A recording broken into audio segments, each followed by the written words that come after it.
You needn't think I'm crazy, Elliot. Plenty of others have queerer prejudices than this. Why don't you laugh at Oliver's grandfather, who won't ride in a motor? If I don't like that damned subway, it's my own business. And we got here more quickly anyhow in the taxi. We'd have had to walk up the hill from Park Street if we'd taken the car. I know I'm more nervous than I was when you saw me last year, and you don't need to hold a clinic over it. There's plenty of reason, God knows, and I fancy I'm lucky to be sane at all. Why the third degree? You didn't used to be so inquisitive. Well, if you must hear it, I don't know why you shouldn't.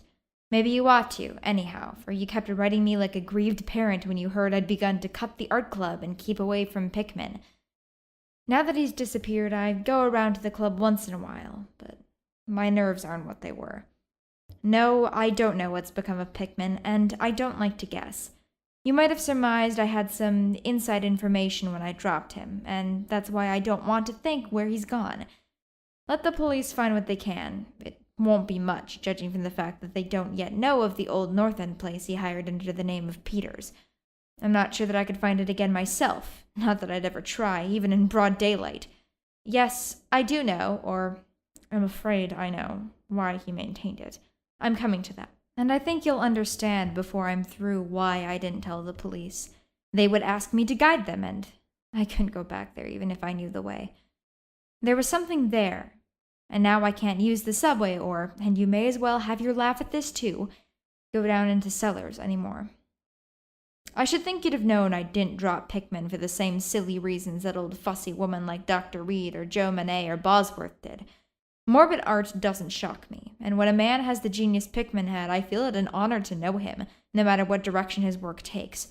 Boston never had a greater painter than Richard Upton Pickman. I said it at first, and I say it still, and I never swerved an inch either when he showed that ghoul feeding. That, you remember, was when Monet cut him. You know, it takes profound art and profound insight into nature to turn out stuff like Pickman's. Any magazine cover hack can splash paint around wildly and call it a nightmare or a witch's sabbath or a portrait of the devil, but only a great painter can make such a thing really scare or ring true. That's because only a real artist knows the actual anatomy of the terrible or the physiology of fear, the exact sorts of lines and proportions that connect up with latent instincts or hereditary memories of fright, and the proper color contrasts and lighting effects to stir the dormant sense of strangeness. I don't have to tell you why a Fuseli really brings a shiver while a cheap ghost story frontispiece merely makes us laugh. There's something those fellows catch, beyond life, that they're able to make us catch for a second. Doré had it, Syme has it, and Garola of Chicago has it, and Pickman had it as no men ever had it before, or, I hope to heaven, ever will again. Don't ask me what it is they see. You know, in ordinary art, there's all the difference in the world between the vital, breathing things drawn from nature or models and the artificial truck that commercial small fry reel off in a bare studio by rule.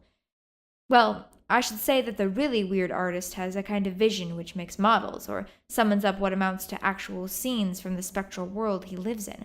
Anyhow, he manages to turn out results that differ from the pretender's mince-pie dreams in just about the same way that a life painter's results differ from the concoctions of a correspondence school cartoonist. If I had ever seen what Pickman saw...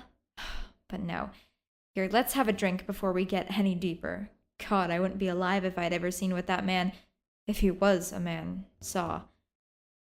You recall that Pickman's forte was faces. I don't believe anybody since Goya could put so much of sheer hell into a set of features or a twist of expression. And before Goya, you have to go back to the medieval chaps who did the gargoyles and chimeras on Notre Dame and Mont Saint-Michel. They believed all sorts of things, and maybe they saw all sorts of things too, for the Middle Ages had some curious phases. I remember you asking Pickman yourself once, the year before you went away, wherever in thunder he got such ideas and visions. Wasn't that a nasty laugh he gave you? It was partially because of that laugh that Reed dropped him. Reed, you know, had just taken up comparative pathology and was full of pompous inside stuff about the biological or evolutionary significance of this or that mental or physical symptom. He said Pickman repelled him more and more every day, and almost frightened him toward the last, that the fellow's features and expression were slowly developing in a way he didn't like, in a way that wasn't human. He had a lot of talk about diet and said Pickman must be abnormal and eccentric to the last degree. I suppose you told Reed, if you and he had any correspondence over it, that he'd let Pickman's paintings get on his nerve or harrow up his imagination. I know I told him that myself, then. But keep in mind that I didn't drop Pickman for anything like this. On the contrary, my admiration for him kept growing, for that ghoul feeding was a tremendous achievement. As you know, the club wouldn't exhibit it, and the Museum of Fine Arts wouldn't accept it as a gift.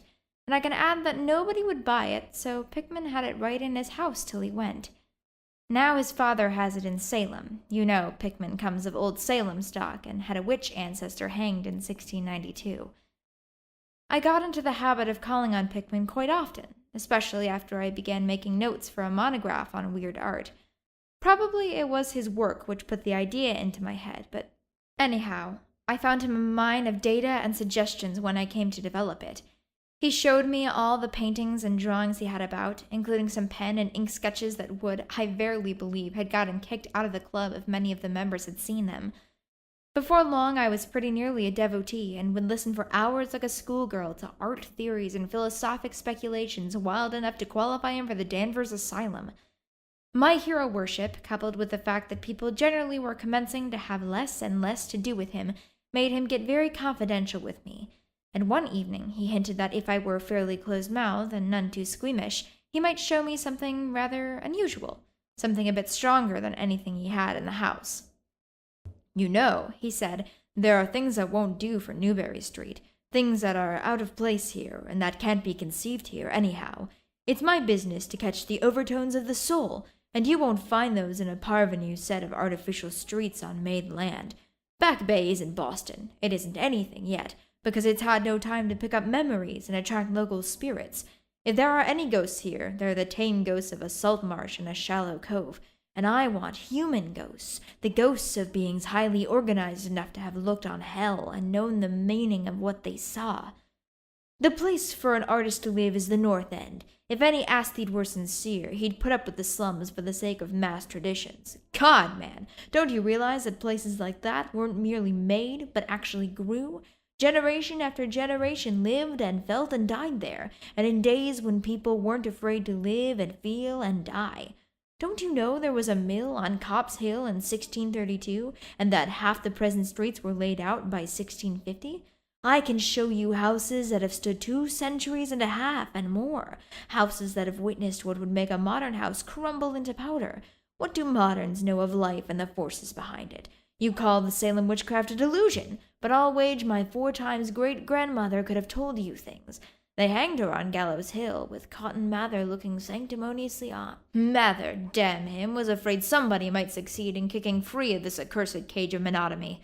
I wish someone had laid a spell on him or sucked his blood in the night. I can show you a house he lived in, and I can show you another one he was afraid to enter in spite of all his fine, bold talk.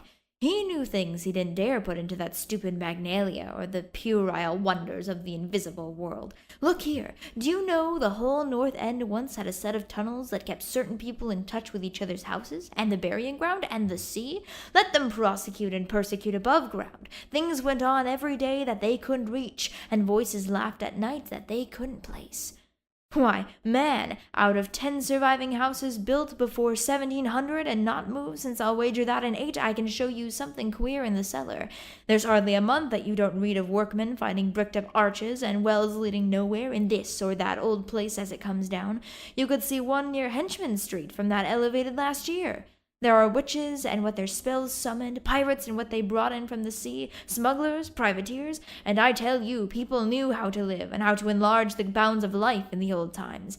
This wasn't the only world a bold and wise men could know. Faugh! And to think of today in contrast with such pale pink brains that even a club of supposed artists gets shudders and convolutions if a picture goes beyond the feelings of a Beacon Street tea table. The only saving grace of the present is that it's too damn stupid to question the past very closely. What do maps and records and guidebooks really tell of the North End? Bah! At a guess, I'll guarantee to lead you to 30 or 40 alleys and networks of alleys north of Prince Street that aren't suspected by 10 living beings outside the foreigners that swarm them. And what do those dagos know of their meaning? No, Thurber, these ancient places are dreamed gorgeously and overflowing with wonder and terror and escapes from the commonplace, and yet there's not a living soul to understand or profit by them. Or, rather, there's only one living soul, for I haven't been digging around in the past for nothing. See here, you're interested in this sort of thing. What if I told you that I've got another studio up there, where I can catch the night spirit of antique horror and paint things that I couldn't even think of in Newbury Street? Naturally, I don't tell those cursed old maids at the club, with Reed, damn him, whispering even as it is that I'm a sort of monster bound down the toboggan of reverse evolution. Yes, Thurber, I decided long ago that one must paint terror as well as beauty from life, so I did some exploring in places where I had reason to know terror lives.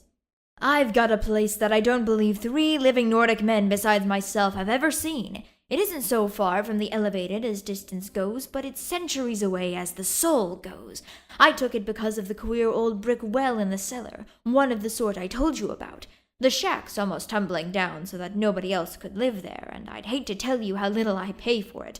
The windows are boarded up, but I like that all the better, since I don't want daylight for what I do. I paint in the cellar, where the inspiration is thickest, but I've other rooms furnished on the ground floor. A Sicilian owns it, and I've hired it under the name of Peters. Now, if you're game, I'll take you there tonight. I think you'd enjoy the pictures, for as I said, I've let myself go a bit there. It's no vast tour. I sometimes do it on foot, for I don't want to attract attention with a taxi in such a place. We can take the shuttle at the South Station for Battery Street, and after that the walk isn't much. Well, Elliot, there wasn't much for me to do after that harangue but to keep myself from running instead of walking for the first vacant cab we could sight. We changed to the elevated at South Street, and at about 12 o'clock had climbed down the steps at Battery Street and struck along the old warehouse front past Constitution Wharf. I didn't keep track of the cross streets and can't tell you yet which it was we turned up, but I know it wasn't Greenough Lane.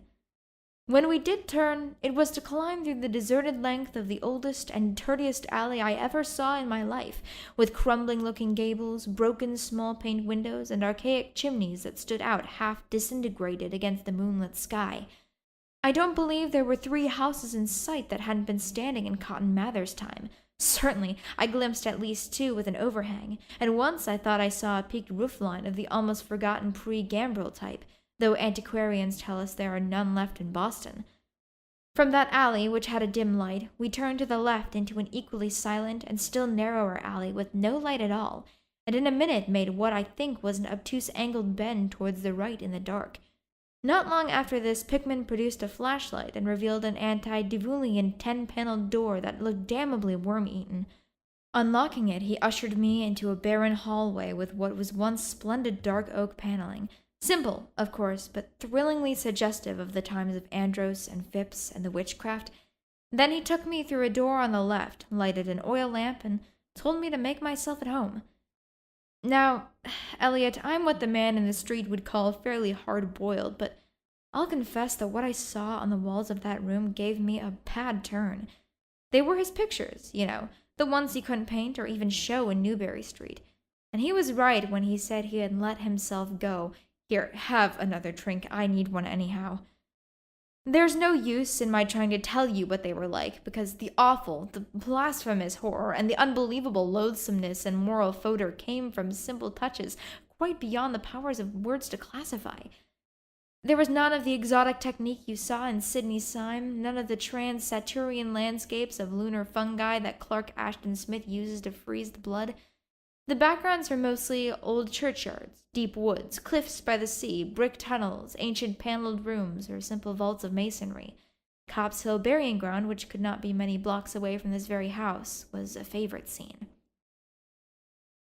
The madness and monstrosity lay in the figures in the foreground, for Pickman's morbid art was preeminently one of demonic portraiture. These figures were seldom completely human, but often approached humanity in varying degree. Most of the bodies, while roughly bipedal, had a forward slumping and vaguely canine cast. The texture of the majority was a kind of unpleasant rubberiness. Ugh, I can see them now. Their occupations... well, don't ask me to be too precise. They were usually feeding. I won't say on what. They were sometimes shown in groups in cemeteries or underground passages, and often appear to be in battle over their prey, or rather their treasure trove. And what damnable expressiveness Pickman sometimes gave the sightless faces of this carnal booty. Occasionally the things were shown leaping through open windows at night, or squatting on the chests of sleepers, worrying at their throats. One canvas showed a ring of them baying around a hanged witch on Gallows Hill, whose dead face held a close kinship to theirs. But don't get the idea that it was all this hideous business of theme and setting which struck me faint. I'm not a 3-year-old kid, and I'd seen much like this before. It was the faces, Elliot, those accursed faces that leered and slavered out of the canvas with the very breath of life. By God, man, I verily believe they were alive. That nauseous wizard had waked the fires of hell in pigment, and his brush had been a nightmare-spawning wand.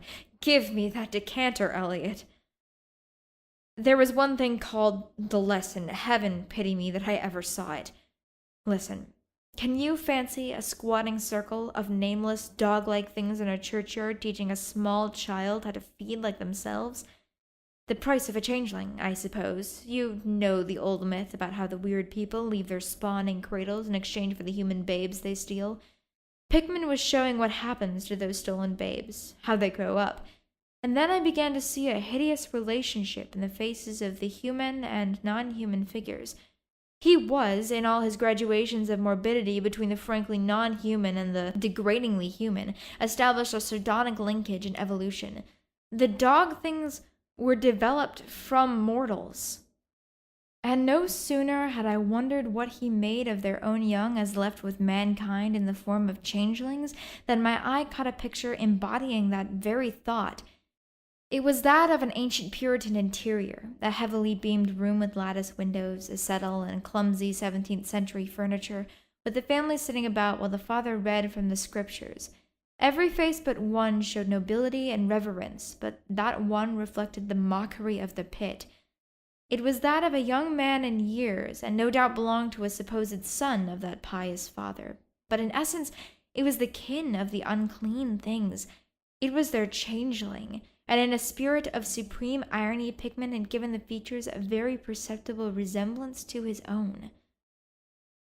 By this time, Pickman had lighted a lamp in an adjoining room and was politely holding open the door for me, asking if I would care to see his modern studies. I hadn't been able to give him much of my opinions. I was too speechless with fright and loathing, but I think he fully understood and felt highly complimented. And now I want to assure you again, Elliot, that I'm no mollycoddle to scream at anything which shows a bit of departure from the usual. I'm middle-aged and decently sophisticated, and I guess you saw enough of me in France to know that I'm not easily knocked out. Remember, too, that I'd just about recovered my wind and gotten used to those frightful pictures which turned colonial New England into a kind of annex of hell. Well, in spite of all this, that next room forced a real scream out of me, and I had to clutch at the doorway to keep from keeling over. The other chamber had shown a pack of ghouls and witches overrunning the world of our forefathers, but this one brought the horror right into our own daily life. God, how that man could paint! There was a study called Subway Accident, in which a flock of the vile things were clambering up from some unknown catacomb through a crack in the floor of the Boylston Street subway and attacking a crowd of people on the platform. Another showed a dance on Copp's Hill among the tunes with the background of today. Then there were any number of cellar views with monsters creeping in through holes and rifts in the masonry and grinning as they squatted behind barrels or furnaces and waited for their first victim to descend the stairs. One disgusting canvas seemed to depict a vast cross-section of Beacon Hill, with ant-like armies of the mephitic creatures squeezing themselves through burrows that honeycombed the ground. Dances in the modern cemeteries were freely pictured, and another conception somehow shocked me more than all the rest. A scene in an unknown vault, where scores of the beasts crowded about one who had a well-known Boston guidebook and was evidently reading aloud. All were pointing to a certain passage, and every face seemed so distorted with epileptic and fervent laughter that I almost thought I heard the fiendish echoes. The title of the picture was Holmes, Lowell, and Longfellow Lie Buried on Mount Auburn. As I gradually steadied myself and got readjusted to this second room of deviltry and morbidity, I began to analyze some of the points in my sickening loathing. In the first place, I said to myself, these things repelled because of the utter inhumanity and callous cruelty they showed in Pickman. The fellow must be a relentless enemy of all mankind to take such glee in the tortures of brain and flesh and the degradation of the mortal tenement. In the second place, they terrified because of their very greatness. Their art was the art that convinced. When we saw the pictures, we saw the demons themselves and were afraid of them. And the queer part was that Pickman got none of his power from the use of selectiveness or bizarrerie. Outlines were sharp and lifelike, and details were almost painfully defined. And the faces! It was not any mere artist's interpretation that we saw. It was pandemonium itself, crystal clear in stark objectivity. That was it. By heaven. The man was not a fantasiste or a romantist at all. He didn't even try to give us the churning, prismatic ampheria of dreams, but coldly and sardonically reflected some stable, mechanistic, and well-established horror world which he saw fully, brilliantly, squarely, and unfalteringly. God knows what that world can have been, or where he ever glimpsed the blasphemous shapes that loped and trotted and crawled through it, but whatever the baffling source of his images, one thing was plain. Pickman was, in every sense, in conception and execution, a thoroughly, painstakingly, and almost scientific realist. My host was now leading the way down cellar to his actual studio, and I braced myself for some hellish effects among the unfinished canvases. As we reached the bottom of the damp stairs, he turned his flashlight to the corner of the large open space at hand, revealing the circular brick curb of what was evidently a great well in the earthen floor. We walked nearer, and I saw that it must have been 5 feet across, with walls a good foot thick and some 6 inches above the ground level. Solid work of the 17th century, or I was much mistaken. That, Pickman said, was the kind of thing he had been talking about, an aperture of the network of tunnels that used to undermine the hill. I noticed idly that it did not seem to be bricked up, and that a heavy disk of wood formed the apparent cover. Thinking of the things this well might have been connected with if Pickman's wild hints had not been mere rhetoric, I shivered slightly, then turned to follow him up a step and through a narrow door into a room of fair size, provided with a wooden floor and furnished as a studio. An acetylene gas outfit gave the light necessary for work.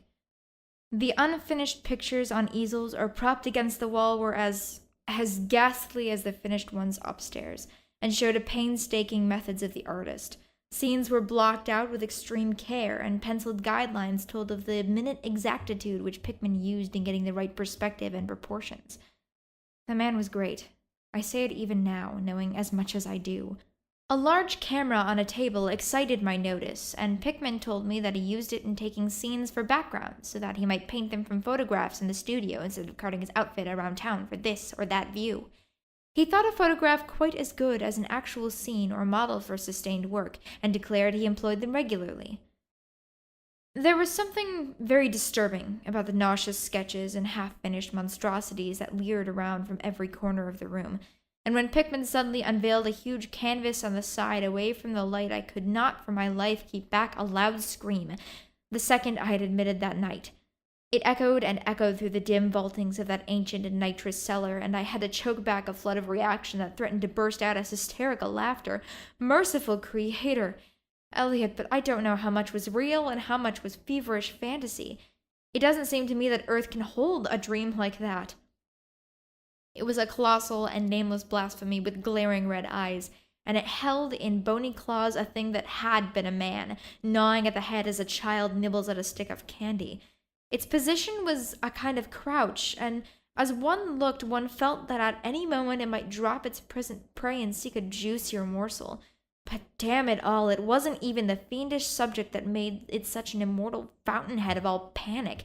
Not that, nor the dog face with its pointed ears, bloodshot eyes, flat nose, and drooling lips. It wasn't the scaly claws, nor the mold-caked body, nor the half-hooved feet. None of these, though any one of them might well have driven an excitable man to madness. It was the technique, Elliot. The cursed, the impious, the unnatural technique. As I am a living being, I never elsewhere saw the actual breath of life so fused into a canvas.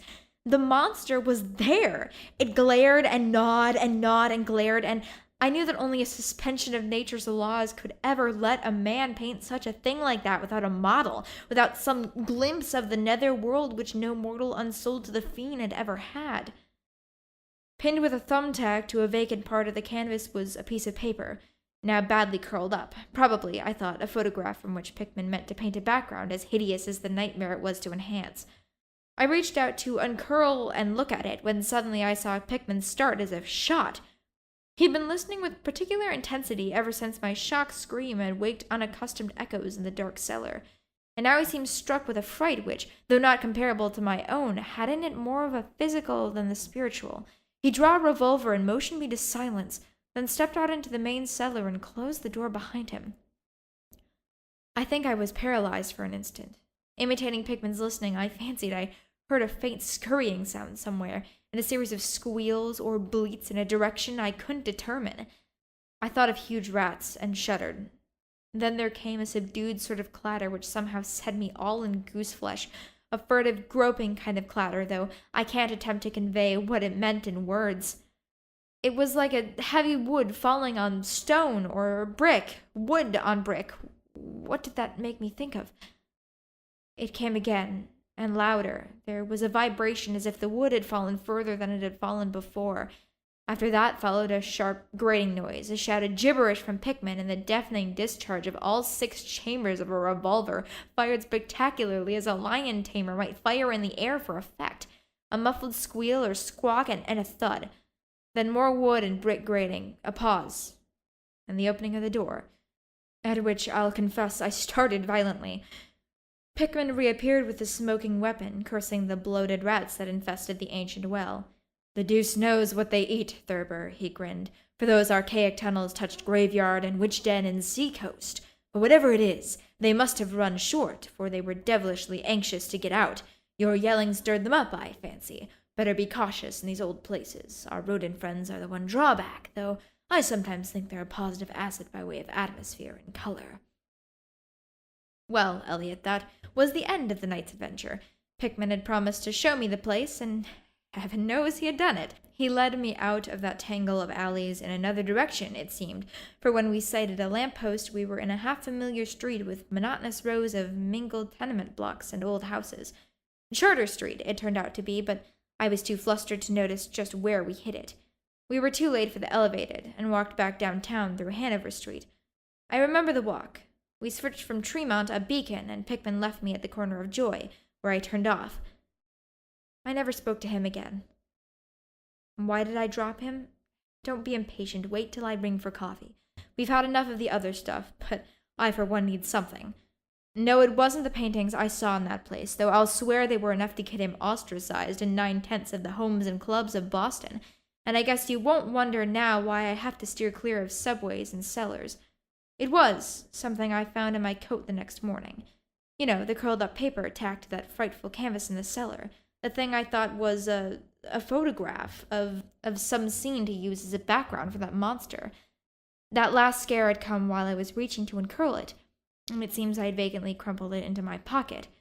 Oh, but here's the coffee. Take it black, Elliot, if you're wise. Yes, that paper was the reason I dropped Pickman. Richard Upton Pickman, the greatest artist I have ever known, and the foulest being that ever leaped the bounds of life into the pits of myth and madness. Elliot, old Reed was right. He wasn't strictly human. Either he was born in strange shadow, or he'd found a way to unlock the forbidden gate. It's all the same now, for he's gone. Back to the fabulous darkness he loved to haunt. Here, let's have the chandelier going. Don't ask me to explain or even conjecture about what I burned. Don't ask me either what lay behind that mole-like scrambling Pickman was so keen to pass off as rats. There are secrets, you know, which might have come down from old Salem times, and God Mather tells even stranger things. You know how damned lifelike Pickman's paintings were. We all wondered where he got those faces. Well, that paper wasn't a photograph of any background, after all. What it showed was simply the monstrous being he was painting on that awful canvas. It was the model he was using, and its background was merely the wall of the cellar studio in minute detail. But, by God, Elliot, it was a photograph from life.